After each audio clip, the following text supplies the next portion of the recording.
ಮಳೆಗಾಲ ಶುರುವಾಯಿತು ಅಂದರೆ ಉತ್ತರ ಕನ್ನಡ ಜಿಲ್ಲೆಯಲ್ಲಿ ಭೂಕುಸಿತವಾಗಲು ಶುರುವಾಗುತ್ತೆ. ಇದೀಗ ಬಾಸ್ಕೇರಿ, ವರ್ಣಕೆರೆ ಬಳಿಕ ಹೊನ್ನಾವರ ಪಟ್ಟಣದ ರಾಷ್ಟ್ರೀಯ ಹೆದ್ದಾರಿ 66ರಲ್ಲೂ ಕೂಡ ಭೂಕುಸಿತವಾಗಿ ಸಂಚಾರ ವ್ಯವಸ್ಥೆ ಅಸ್ತವ್ಯಸ್ತಗೊಂಡಿತ್ತು. ಹಾಗಾದ್ರೆ ಜಿಲ್ಲೆಯಲ್ಲಿ ಭೂಕುಸಿತ ಹೆಚ್ಚಾಗೋಕೆ ಕಾರಣವೇನು ಅನ್ನೋದರ ಬಗ್ಗೆ ಸ್ಪೆಷಲ್ ರಿಪೋರ್ಟ್ ಇಲ್ಲಿದೆ ನೋಡಿ. ಮರ ಕಡಿತ, ಧಾರೆ ಕಡಿತದಿಂದ ಉತ್ತರ ಕನ್ನಡ ಜಿಲ್ಲೆಯಲ್ಲಿ ಭೂಕುಸಿತ.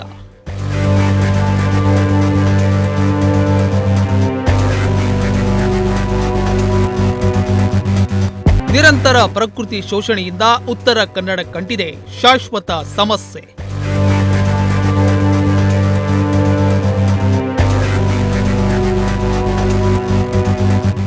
ಹೌದು, ರಾಜ್ಯದಲ್ಲೇ ಅತಿ ಹೆಚ್ಚು ಅರಣ್ಯ ಸಂಪತ್ತನ್ನ ಹೊಂದಿರುವ ನಮ್ಮ ಉತ್ತರ ಕನ್ನಡ ಜಿಲ್ಲೆಯಲ್ಲಿ ಮಳೆಗಾಲ ಬಂದರೆ ಸಾಕು ಭೂಕುಸಿತ ಸಾಮಾನ್ಯವಾಗಿ ಬಿಟ್ಟಿದೆ. ನೀರು ಗುಡ್ಡ ಮನೆ ಎಂದು ಭಾವಿಸದೆ ನುಗ್ಗಿ ದಾರಿ ಮಾಡಿಕೊಂಡು ಹೋಗುತ್ತಿದೆ. ಇದಕ್ಕೆ ನಮ್ಮ ಜಿಲ್ಲೆಯಲ್ಲಾದ ಪ್ರಕೃತಿ ಶೋಷಣೆಗೆ ಮೂಲ ಕಾರಣ.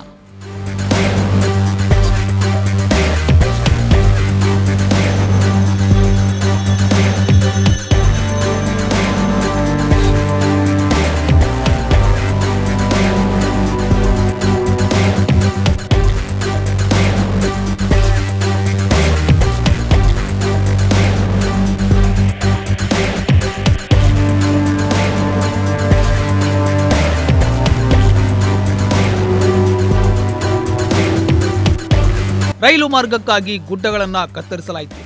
ಚತುಷ್ಪಥಕ್ಕಾಗಿ ಘಟ್ಟದ ಇಳಿಜಾರನ್ನ ಕತ್ತರಿಸಲಾಯಿತು. ಮರಗಳನ್ನ ಕಡಿದ ಜಾಗದಲ್ಲಿ ಜೆಸಿಬಿ ಓಡಾಡಿ ಗುಡ್ಡ ಕತ್ತರಿಸಿ ಸಮತಟ್ಟು ಮಾಡಿ ಅಡಿಕೆ ತೋಟ, ಮನೆಗಳು ತಲೆ ಎತ್ತಿತ್ತು. ಗುಡ್ಡ ಕಡಿದು ತೋಟ, ಬೋರ್ವೆಲ್ ತೆಗೆಸಿ ತೋಟ ಮಾಡಿತು.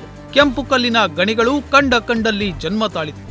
ನದಿಯ ಹೊಯ್ಗೆ ಬಗೆದು ಆ ನೆಲ ಸಡಿಲವಾಯಿತು. ಇಷ್ಟೆಲ್ಲ ಅನಾಹುತಗಳಾದ ಮೇಲೂ ಜಿಲ್ಲೆಯಲ್ಲಿ ಪ್ರಕೃತಿ ವಿಕೋಪಗಳಾಗಬಾರದು ಅಂದ್ರೆ ಹೇಗೆ ಹೇಳಿ?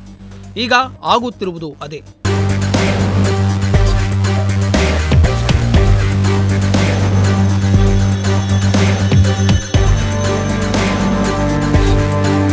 ಹೊನ್ನಾವರ ಪಟ್ಟಣದ ರಾಷ್ಟ್ರೀಯ ಹೆದ್ದಾರಿ 66ರಲ್ಲಿ ಬೃಹತ್ ಬಂಡೆ ಸಮೇತ ಕುಸಿದ ಗುಡ್ಡ. ಹೌದು, ಹೊನ್ನಾವರ ಪಟ್ಟಣದ ಕರ್ನಲ್ ಹಿಲ್ ಸಮೀಪದ ರಾಷ್ಟ್ರೀಯ ಹೆದ್ದಾರಿ 66ರಲ್ಲಿ ಬೃಹತ್ ಬಂಡೆ ಸಮೇತ ಗುಡ್ಡ ಕುಸಿದು ರಸ್ತೆ ಮೇಲೆ ಬಿದ್ದ ಘಟನೆ ಭಾನುವಾರ ಮುಂಜಾನೆ ನಡೆದಿದೆ.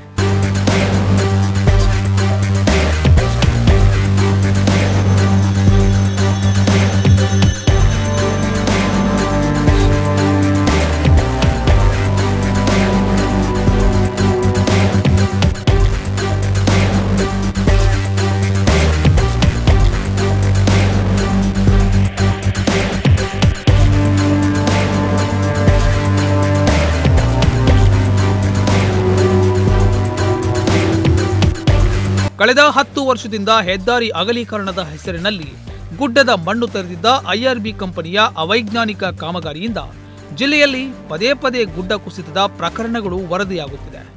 ಭಾನುವಾರ ಮುಂಜಾನೆಯಿಂದಲೇ ಮುಂಗಾರು ಮಳೆಯ ಆರ್ಭಟ ತಾಲೂಕಿನಲ್ಲಿ ಮುಂದುವರೆದಿದ್ದು, ಮುಂಜಾನೆ 7:30ರ ಸುಮಾರಿಗೆ ಬೃಹತ್ ಬಂಡೆಗಲ್ಲು ಸಮೇತ ಮಣ್ಣು, ಮರಗಳು ಹೆದ್ದಾರಿಯ ಮೇಲೆ ಬಿದ್ದು ವಾಹನ ಸಂಚಾರಕ್ಕೆ ಅಡಚಣೆ ಉಂಟಾಗಿತ್ತು. ನಂತರ ಪೊಲೀಸರು ಸ್ಥಳಕ್ಕೆ ಆಗಮಿಸಿ ಬ್ಯಾರಿಕೇಡ್ ಅಳವಡಿಸಿ ಏಕಮುಖ ಸಂಚಾರಕ್ಕೆ ವ್ಯವಸ್ಥೆ ಕಲ್ಪಿಸಿದ್ರು. ಐಆರ್ಬಿ ಸಿಬ್ಬಂದಿಗಳು ಜೆಸಿಬಿ ಮೂಲಕ ಹೆದ್ದಾರಿ ಮೇಲೆ ಬಿದ್ದ ಮಣ್ಣು ತೆರವು ಮಾಡುವ ಕಾರ್ಯ ಕೈಗೊಂಡು ಕೊನೆಗೂ ಸಂಚಾರಕ್ಕೆ ಅನುವು ಮಾಡಿಕೊಟ್ರು. ಪರ್ವತ್ ನಗರಲ್ಲಿ 2.5 ಗುಣಿ ಜಾಗ ಇತ್ತಲ್ಲ ನಮ್ಮದು, ಅವರು CBR ಅವರು IRP ಅವರು ಪಿಚಿಂಗ್ ಕಟ್ಟಂತ ಹೇಳಿದ್ರು, ಇನ್ನೂವರೆಗೆ ಕಟ್ಟಲಿಲ್ಲ. ಮತ್ತು ರೋಡ್ ಅದು ಅಷ್ಟು ಕಟ್ಟುಂಟು ಅಂತ ಇದು ಮಾಡಿದ್ರು ಅವರು. ಕಡೆಗೆ ಬಂಡೆ ಎಲ್ಲ ಬಿಡುತ್ತುಂಟು. ಮತ್ತು ಸಾಂತೋನಿನ ಅಲ್ಲಿ ಎಲ್ಲ ಮಣ್ಣು ತೆಗೆಸ್ಕೊಂಡು ಗುಡ್ಡೆ ಮೇಲೆ ಅದೇ ಸೈಡಿಗೆ ಇನ್ನೂವರೆಗೆ ಕಟ್ಟಲಿಲ್ಲ. ಸ್ವಲ್ಪ ಒಂದು 4 ಫುಟನ್ನು ಕಟ್ಟಾರೆ. ಅದು ಅವ್ರಿಗೆ ಯಾರು ಕೇಳೋರು ಉಂಟು? ಯಾರು ಕೇಳೋರೇ ಇಲ್ಲ. ಸತ್ತರೆ ಹೋಯಿತು.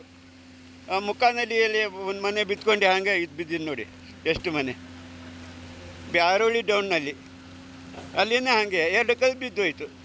ಯಾರೂ ಮಾತಾಡೋದಿಲ್ಲ. ಇದ್ರ ಬಗ್ಗೆ ನೀವು ಗೌರ್ಮೆಂಟ್ ಕಾಳಜಿ ಮಾಡಬೇಕು. ಎಷ್ಟು ವರ್ಷದಿಂದ ಇದ್ದೀರಿ ಇಲ್ಲಿ? ನಾವು ಇಲ್ಲಿ ಸುಮಾರು ನಮ್ಮ ಮನೆ ಇಲ್ಲಿ ಬಂದರ ಮೇಲೆ ಈಗ ಇಲ್ಲಿ ಉಂಟು. ನಾವು ಎಷ್ಟು ವರ್ಷ ಆಯಿತು ಇಲ್ಲಿ ಬಂದು? ಸುಮಾರು 10 ವರ್ಷ ಆಯಿತು. ಹೌದು. ಹಾಗಾಗಿ ಇವರು ನೀವು ಬಂದರೆಲ್ಲ ಭಾಳ ಇದು ಥ್ಯಾಂಕ್ಸ್. ಮೊನ್ನೆಯಷ್ಟೇ ಬಾಸ್ಕೇರಿ, ವರ್ಣಕೆರೆಯಲ್ಲಿ ಭೂಕುಸಿತವಾಗಿ ಸಂಚಾರ ಸ್ಥಗಿತಗೊಂಡಿತ್ತು. ಹೀಗೆ ಜಿಲ್ಲೆಯುದ್ದಕ್ಕೂ ಇಂತಹ ಸಾಕಷ್ಟು ಘಟನೆಗಳು ಈ ವಾರದಲ್ಲೇ ನಡೆದಿದೆ. ಇವೆಲ್ಲ ಪ್ರಕೃತಿ ಶೋಷಣೆಯ ಪ್ರತೀಕಗಳೇ ಹೊರತು ಮತ್ತೇನೂ ಅಲ್ಲ. ಇನ್ನು ಪ್ರಕೃತಿ ರಕ್ಷಣೆಗಾಗಿ ಕಟಿಬದ್ಧವಾಗಿ ಇಲಾಖೆಗೆ ಸಂಬಳ ತಿಂದ ಋಣ ಬೇಕು. ಜಿಲ್ಲೆಯ ಜನಕ್ಕೆ ಈ ಭೂಮಿಯ ಮೇಲೆ ಪ್ರೀತಿ ಬೇಕು. ಹಾಗಾದಾಗ ಮಾತ್ರ ಜಿಲ್ಲೆಯಲ್ಲಾಗುವ ಪ್ರಕೃತಿ ವಿಕೋಪಗಳನ್ನ ಸರಿದಾರಿಗೆ ತಂದು ಅರಣ್ಯ ಸಂಪತ್ತನ್ನ ಉಳಿಸಿ ಬೆಳೆಸಲು ಸಾಧ್ಯ. ಇಲ್ಲ ಅಂದ್ರೆ ಇದು ಶಾಶ್ವತವಾಗಿ ಉತ್ತರ ಕನ್ನಡಕ್ಕೆ ಅಂಟಿದ ಹೊಸ ಸಮಸ್ಯೆಯಾಗಿ ಹೆಮ್ಮರವಾಗಲಿದೆ. ಕ್ಯಾಮರಾಮನ್ ರಾಜೇಶ್ ಜೊತೆಗೆ ವೀರೇಶ್, ನುಡಿಸಿರಿ ನ್ಯೂಸ್, ಹೊನ್ನಾವರ.